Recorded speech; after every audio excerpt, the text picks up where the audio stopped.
pare-brise, mais il n'y avait aucun numéro de téléphone. J'ai laissé un petit mot avec mon numéro de téléphone. Mercredi, donc quand même quelques mois après, c'est bien 3 ou 4 mois après, je reçois un coup de téléphone pour me dire que voilà, j'étais la personne qui avait laissé le numéro de téléphone sur le camping-car et que j'étais toujours intéressé, je pouvais venir le voir.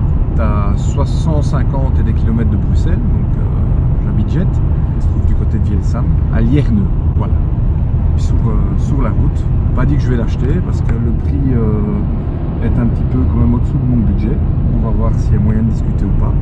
Si jamais il y a moyen de discuter et que dans les prix ça peut être bon, bah, il y aura encore une épreuve. Bah, cette épreuve, c'est de voir avec mon époux si c'est ok. Donc j'ai quand même une heure et demie de route. Là, je suis déjà sur l'autoroute de Liège.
Par rapport à l'état du camping-car. Le modèle me plaît vraiment bien, hein, c'était pas un lit transversal, vous allez voir sous les photos. Je me suis couché et vraiment il y avait assez de place pour moi. Ok, il n'était pas très large, mais ça reste modèle de vacances quand on est à deux. Le lit qui s'abaissait aussi pas mal, mais déjà quand il a voulu l'abaisser, il a dû jouer 2-3 fois avec la clé avant que le système électrique se mette en route pour descendre le lit. Quand il a voulu sortir la télé, il a dû s'y reprendre avec ses deux mains. Tu vois qu'il y avait quand même pas mal d'usure. Donc c'est un camping-car qu'il louait. Au départ, il me l'annonçait à 130 000 km.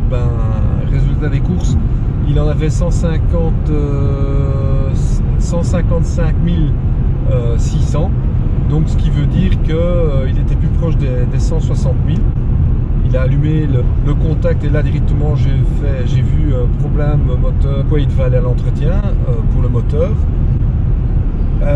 Également il m'a dit voilà, on a vu un problème avec la tête de butée, donc on a remplacé toute la boîte de vitesse. Ok, nouvelle boîte de vitesse, mais problème de butée, quand on chipote en général c'est pas toujours bon.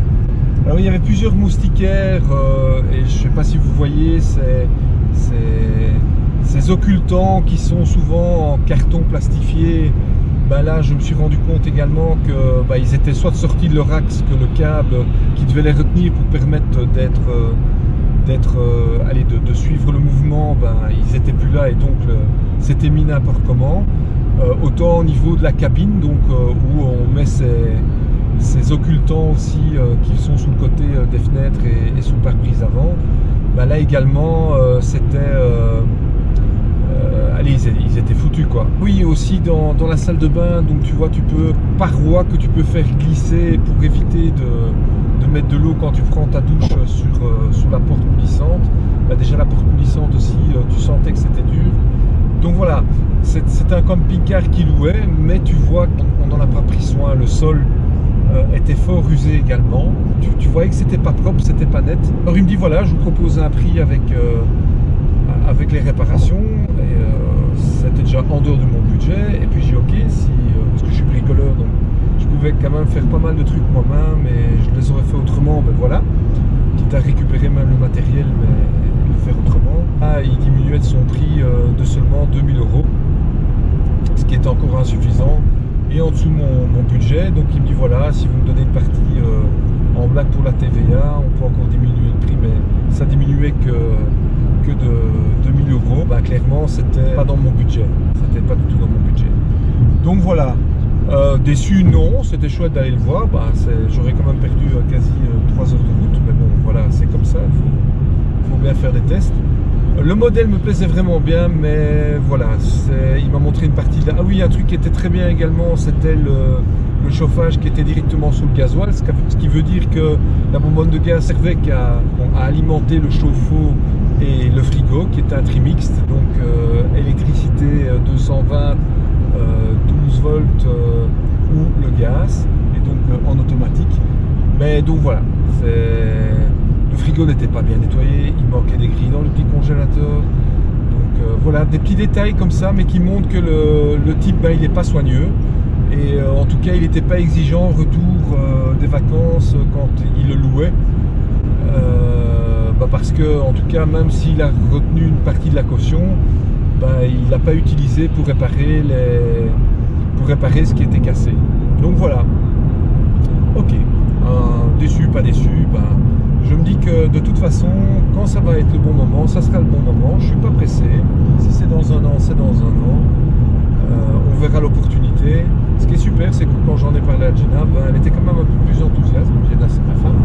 Elle était un peu plus enthousiaste, donc voilà. Voilà les petits loups, c'est un petit peu... cette première vidéo, c'est une première dans l'idée d'acheter